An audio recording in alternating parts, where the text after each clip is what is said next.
huge. Now, I want you to get that thinking new thoughts takes a long time. Getting a new thought in your mind and understanding that and grasping that and have that go down into your being to change the way you look at yourself, that can take a long time. Now, that sounds much better. Thank you, Zander. Okay, so let's read this. Hebrews 2, verse 12.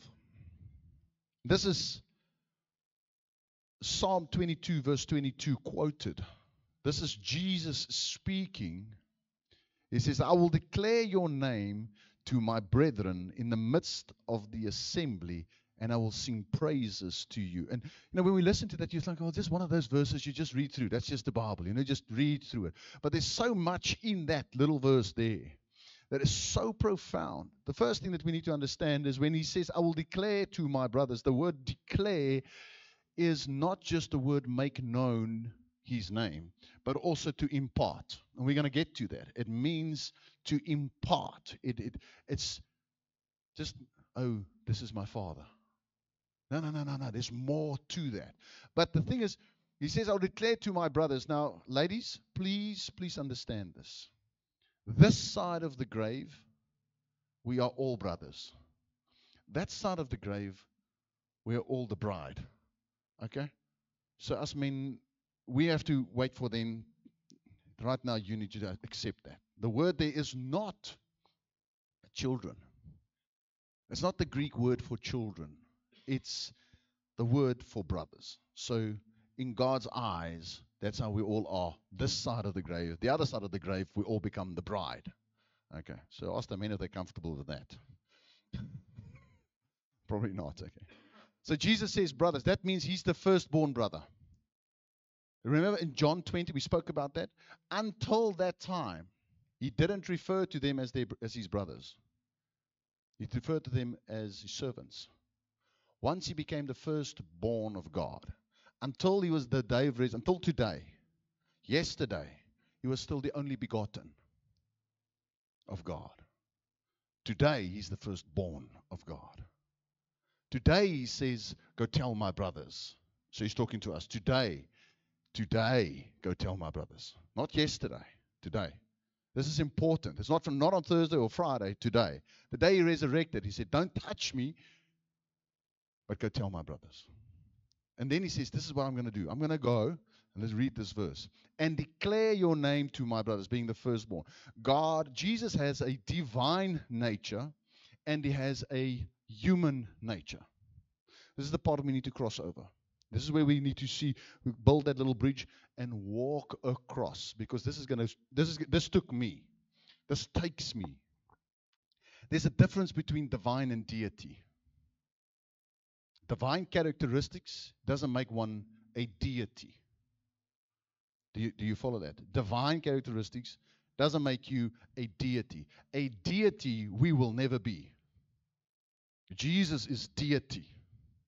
He is God. He has got a divine nature and he's got a human nature.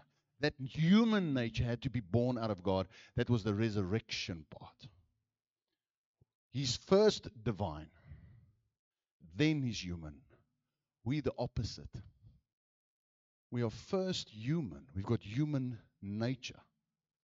But when we get born again, we get infused with divine nature. We become the many brethren. So walk with me over this bridge. Just walk with me over this bridge. You're not just a human. You're divine. There's a divine element in your life. Now that sounds arrogant. No. That's the work Jesus did. That's what he went to hell for, to fight. Is to impart. He says, I will declare my Father's name to my brethren. I will impart divine nature into them. Now I'm a sinner. No, you're not. Walk with me across this bridge. Let's cross over.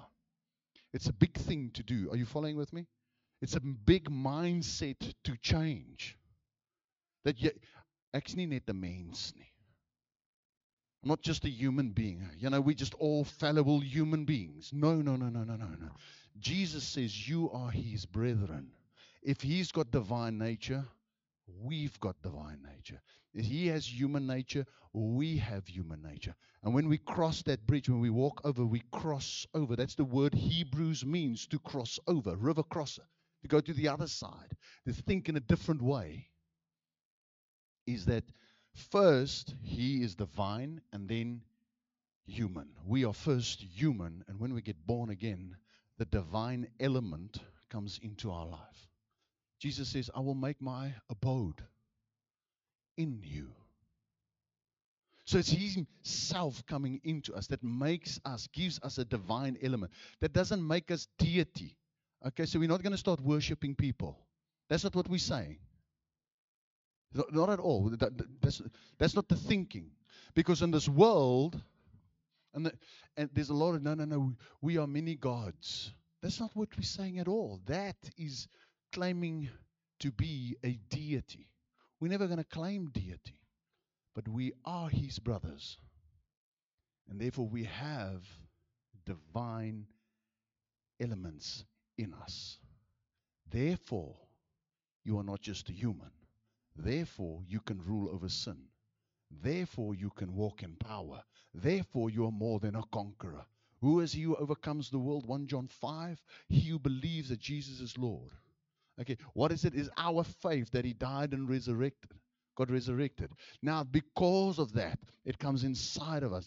Don't just look at the person next to you. Why don't you look to the person next to you and say, there's something divine about you. Okay? If it's not your wife, don't say it, okay?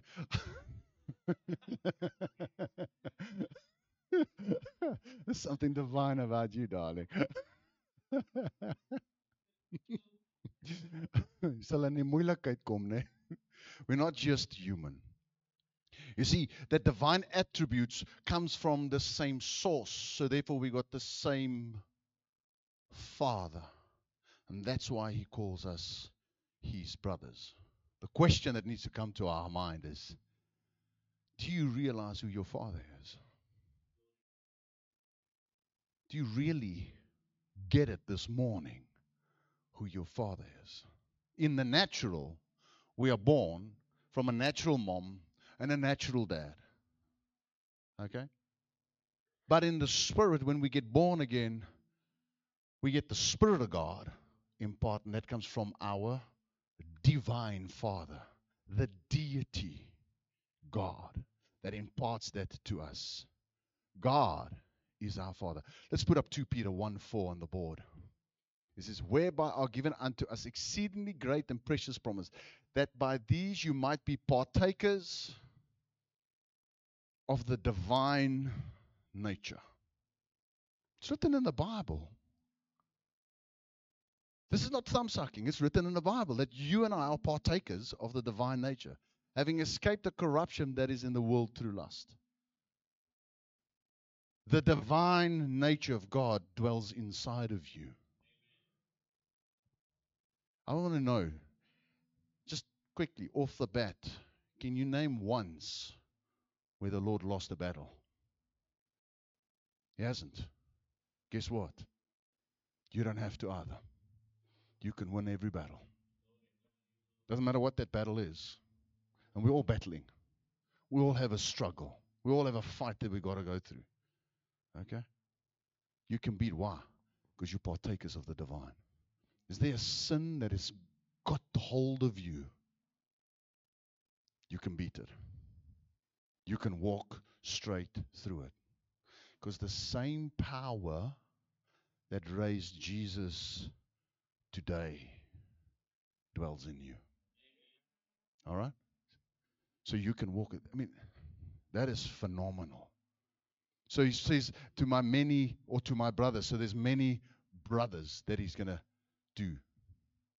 The many sons.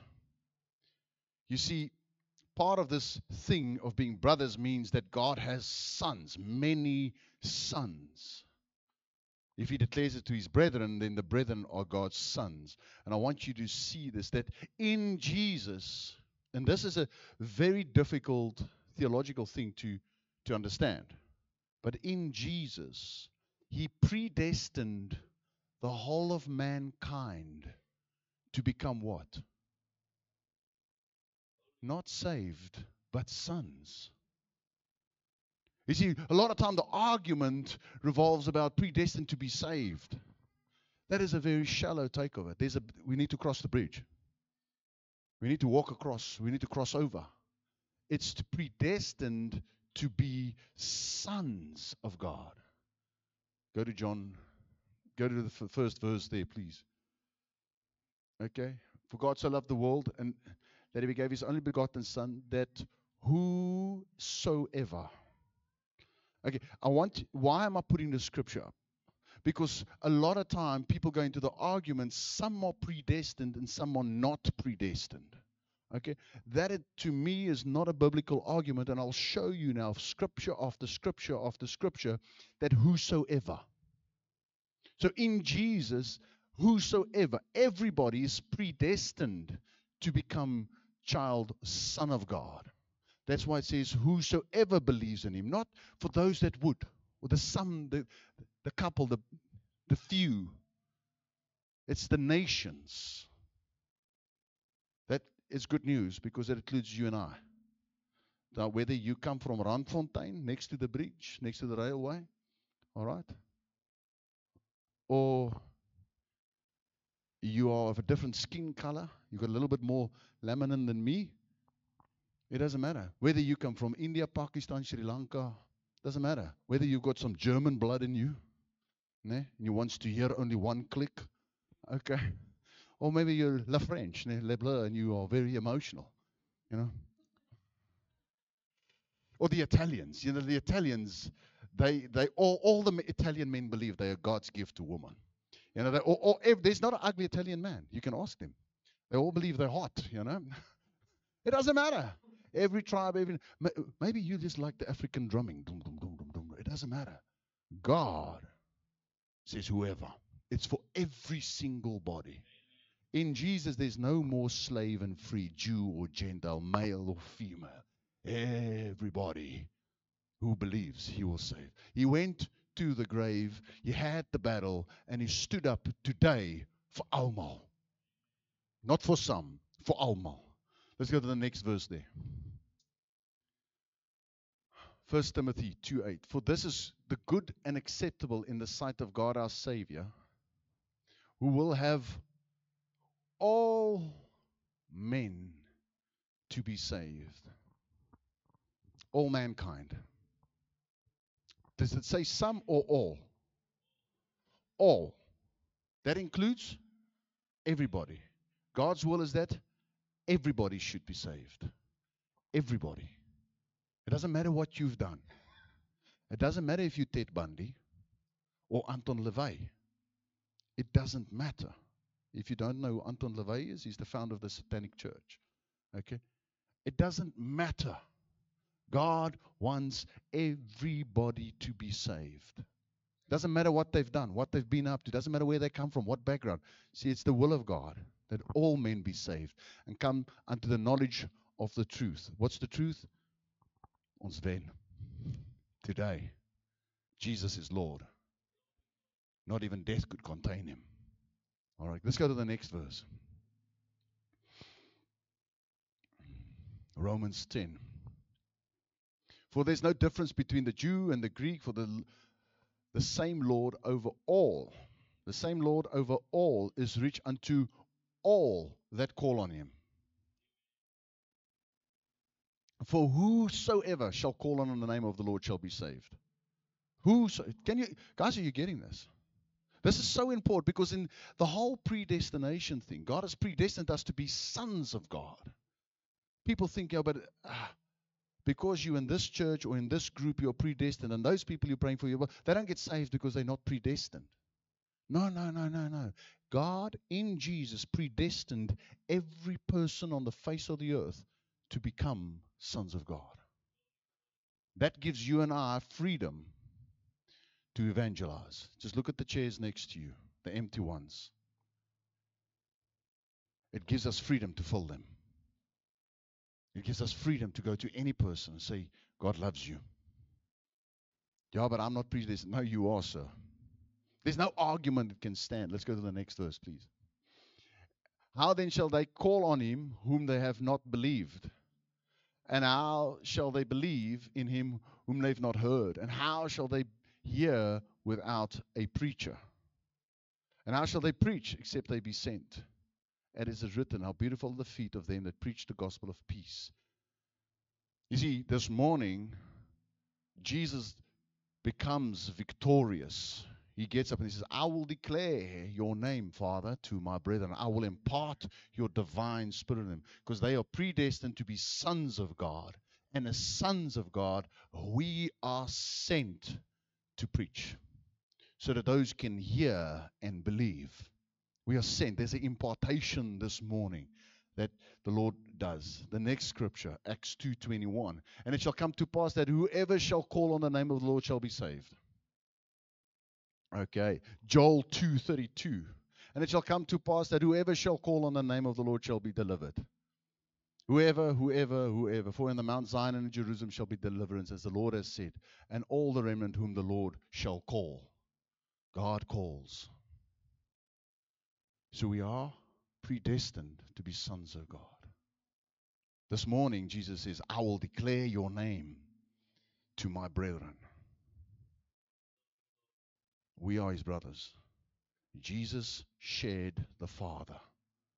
He imparts that to us, to share the Father, to say today is the day we become victorious.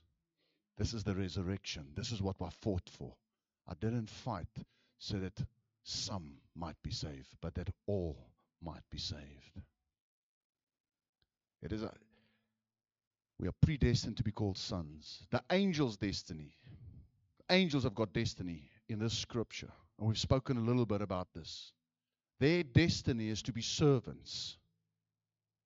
Our destiny is sonship. That's where God wants us. We're born of God, believing.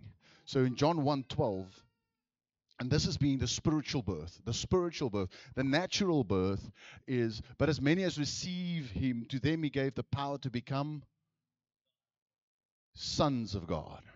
Okay? What do you have to do? To be saved, you have to receive.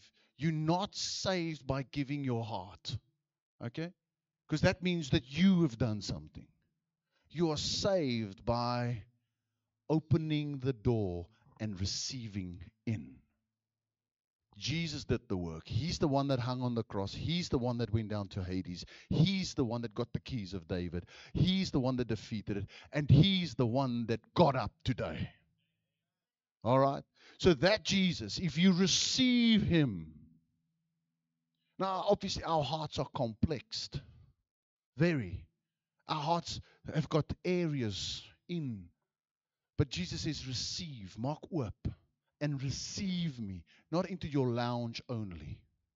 You got to take him to the bedroom. You got to take him to the study. And you got to take him to the bathroom. You got to take him to your logic. You got to take him to every compartment of your life. You got to take him to the fitness and the gym side. You got to take him everywhere and say, my whole heart is for you. I surrender my will to you. You see, and sometimes we're going to sweat a bit. And we're going to sweat blood. Because this is the only area where Jesus sweated. He said, Father, not my will, but your will. You see, we all have a very strong will. We want to serve the Lord the way we want to serve him. We want to take the parts that we like and the parts that we don't like, we want to make excuses for. No. Not my will, your will. And that might cause a bit of sweat. That might cause a bit of wrestling on the inside. But you're not wrestling with God, because God is a God of peace. Okay, I want you to understand that whenever you say or think or hear somebody say, I'm wrestling with the Lord, they're not wrestling with the Lord, they're wrestling with themselves, because he is the Prince of Peace. You're wrestling with something inside of you that must bend the knee to the Lord. All right, so we're born of God. Romans 8:16. Let's go. For the Spirit itself bears witness with our spirit that we are children of God. You see, you would know. This is what the scripture says. The scripture says that you would know. It says that your spirit and the Spirit of God will testify. You see, I can't tell you you are born again or not born again. Nou, Erich, wat jy oor vanoggend? Huh? Wil jy kom preek? Erich, wil jy kom preek? Nee, nie vandag nie. All right. Is our spirit will testify of the Spirit of God. See, it's not an intellectual exercise, not mental gymnastics. I've done this prayer, I've done this, I've done this. Yes, that includes, but the Spirit of God gets imparted. I will declare my Father's name to my brethren in the assembly, in the church. So there is a part where His Spirit infuses us. It changes how you talk. It changes how you pray. It changes the inside of you. Suddenly you are convicted of stuff that you were never convicted of. Suddenly you're happy about stuff that never bothered you. Suddenly some stuff became priority to you, like coming to church on a Sunday, for instance, or evangelizing, or being worried about the lost, that never used to bother you. That's the infusion of the Holy Spirit. Because His heart will come onto your heart. Your spirit will testify with the Holy Spirit, that you are a child of God. I don't know about you, but when I was unsaved, I never worried about people going to hell. Because it wasn't real to me. But the day I got saved, I weep for people that are not saved. It breaks my heart to see unsaved people. Is that because one person is better than the next person? No. It is the Spirit of God. And that's Jesus declaring the Father to you and I. Isn't that nice to know that Jesus is speaking to you? Every time you have those things and those feelings and those thoughts going through you, it is Jesus speaking to you. It's the voice of God coming to you. Wow! That's fantastic. It happened today. That to me excites me. Ek raak sommer, kom ons gaan preek al buite in die straat. You know? Because Jesus is speaking to you and I. Whenever we're convicted, whenever we got that urge to go to church, that is the Holy Spirit. Whenever we get concerned about somebody that is lost, that's the voice of God declaring, Jesus declaring. You are born of the Spirit. John 3:6. And that which is born of the flesh and that which is born of the Spirit is spirit. See, when you're born of Jesus, you're born of the Spirit, therefore you are spirit. Okay? So we're born of the Galatians 4:6. God sent His Spirit of His Son into our hearts. And because you are, look at that word, sons, many sons, brothers, God has sent forth His Spirit of His Son into your heart, crying, Abba, Father. You see, the Spirit of God makes us cry out to Father. That's what Jesus did. So today's the day He brought that into being, that you and I can cry out to Him and say, Father. Our spirit cries with the Holy Spirit. Having received the spirit of sonship, Romans 8:15. Listen to this. For you have not received the spirit of bondage again to fear, but you have received the spirit of adoption. Adoption, sonship. You adopt a child. Okay? Whereby we cry, Abba, Father. Did you see in the previous one? It's Jesus crying, Abba, Father, through us. In this one, we cry, Abba, Father. Because our spirit is the same. We've got the same spirit, the indwelling spirit. It's the divine nature of God that is imparted into us. With that, you can see Galatians 4:6 again. Having the same life and nature as the firstborn. We've got the same life and the same nature. In Romans 8:11. Let's go to Romans 8:11. But if the spirit of Him that raised Jesus from the dead dwell in you. So Paul is asking the question, your spirit must testify with the Spirit, the Holy Spirit right now, that the Holy Spirit dwells in you. And if that same Spirit dwells in you, then you've got the same nature. The same divine nature. In Colossians 1:27.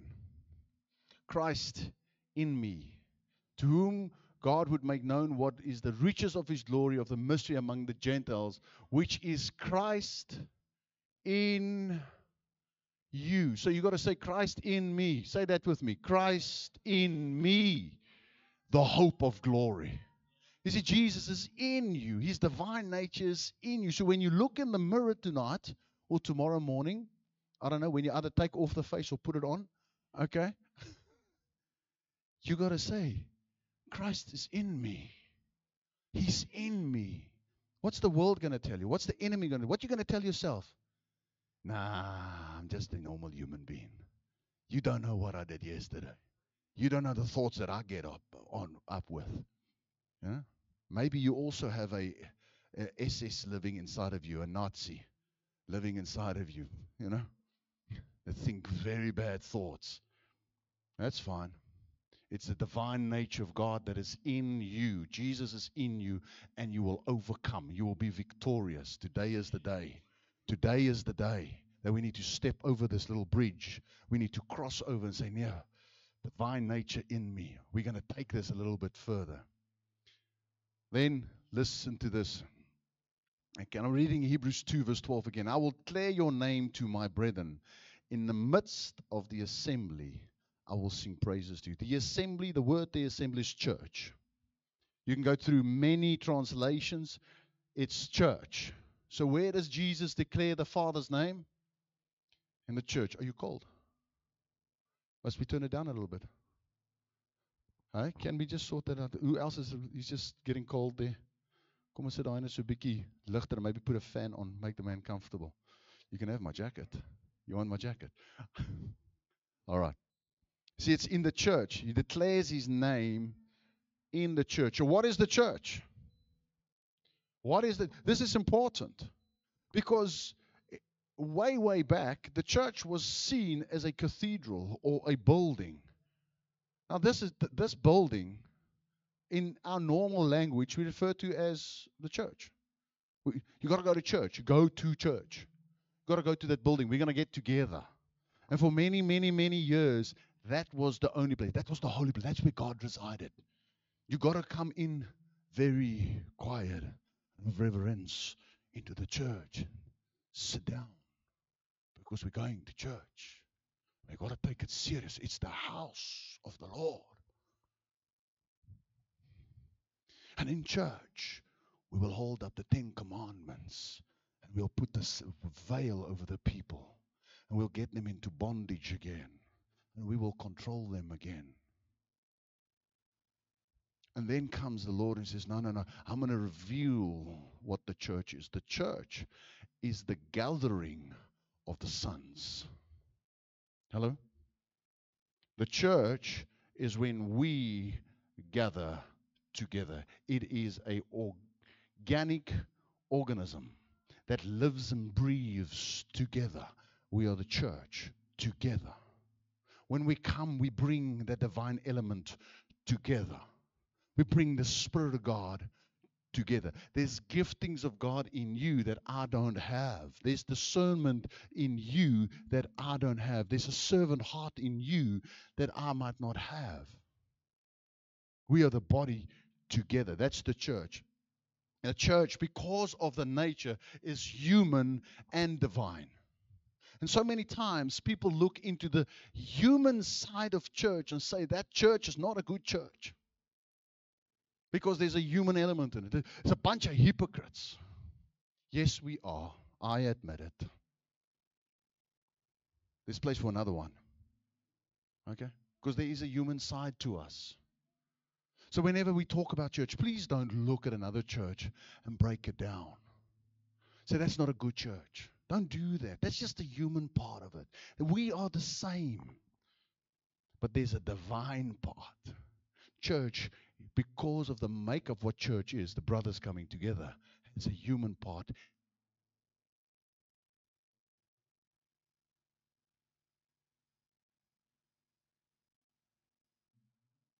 It does say, man.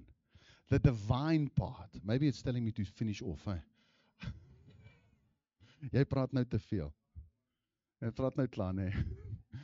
Church is not a denomination. Church is not a building. Church is not a logo. Church is us coming together. And then through time, we understand that it's God's saints that come together. You see, if you don't cross the bridge, you'll never see yourself part of the church. You'll always feel on the outside looking in. But the minute you cross the bridge from being a sinner to a saint, from just being another person to being a child of God, a brother of Jesus, you become part of the church. Immediately, you will put your hand to the plow. Immediately, you'll say, that's my house. That's where I belong. Because we come together. And because it's a living organism, we realize that it's a body. The church is the body of Christ. So there's a hand and a pinky and there's a toe and a big nail and an ear. Everybody is like, we're the body. Now, if one part of the body suffers, just get this.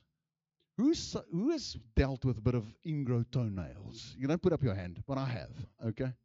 You know how sore that is, okay? If that toe is hurting, your whole body hurts. Am I right? Or migraine. You get a migraine, a proper headache.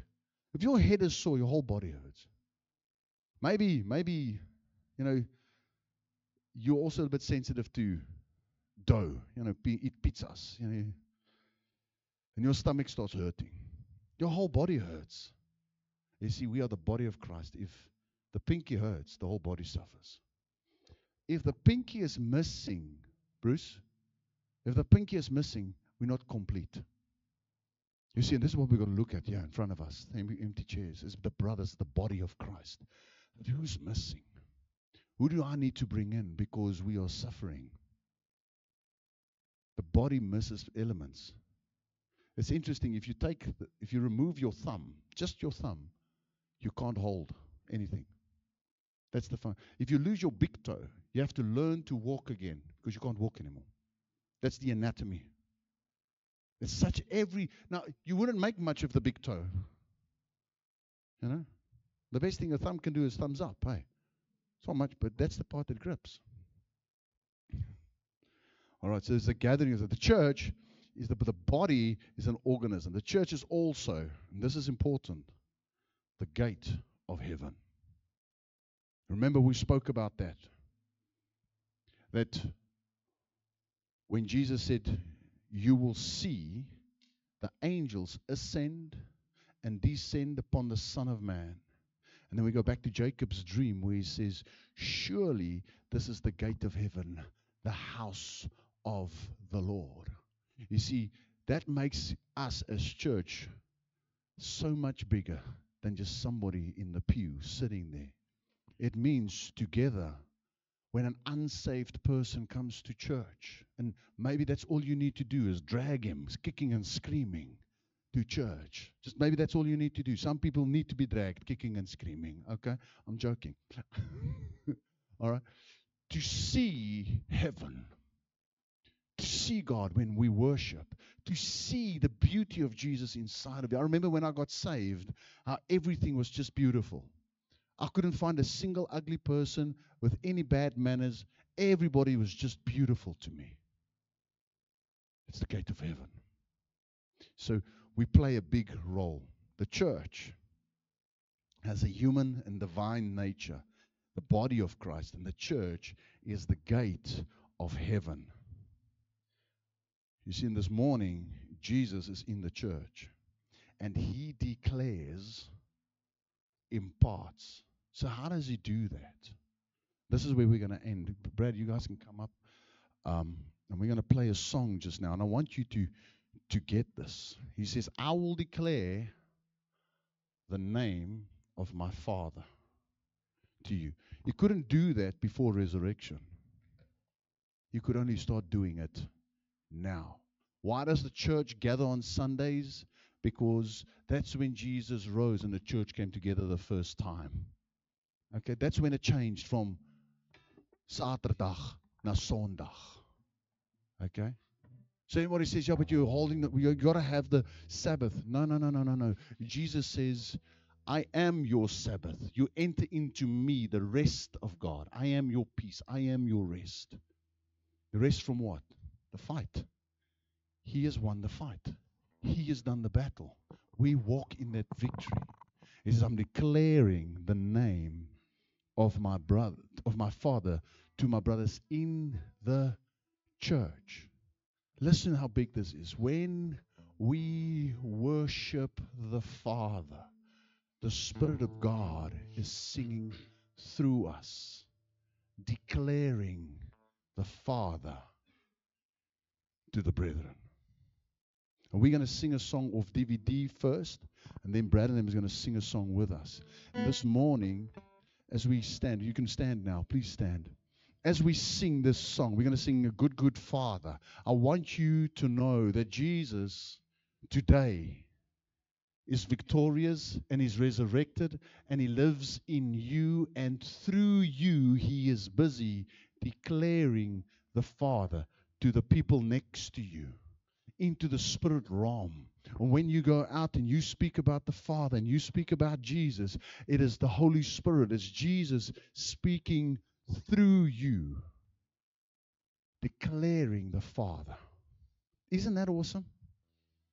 Isn't that? Let's put on that song. It's the one with lyrics. Huh?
Before Jesus went to heaven, before he went up, before he ascended, this is what he did. He said to his brothers, to his disciples, go tell my brethren, I'm going to show myself to my Father.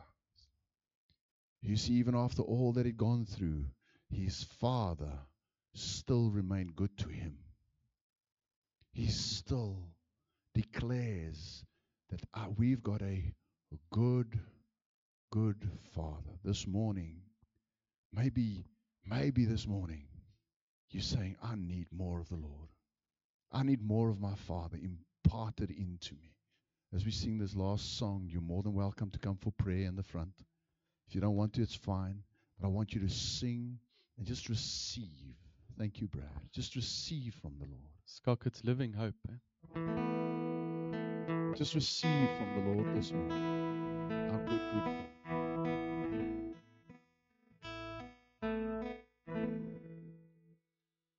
Great the chasm that lay between us. How high the mountain I could not climb. Desperation, I turned to heaven, spoke your name into the night. And through the darkness, your loving kindness tore through the shadows of my soul. As the work is finished, the end is written. Jesus Christ, my living hope. Who could imagine so great a mercy? Heart could fathom such boundless grace. The God of angels slipped down from glory to wear my sin and bear my shame. The cross has spoken, I am forgiven. The King of Kings calls me his own. Beautiful Savior, yours forever. Jesus Christ, my living hope. Hallelujah. Praise the one who set me free. Hallelujah. Death has lost its grip on me, and you have broken every chain. There's salvation in your name, Jesus Christ, my living hope. Again, hallelujah. Praise the one who set me free. Hallelujah. Death has lost its grip on me, and you have broken every chain. There's salvation in your name, Jesus Christ, my living hope. Father, we thank you for your presence this morning, Lord. Thank you that you are filling this place, Lord. And I want to bless your children. I want to declare the name of my Father in the assembly.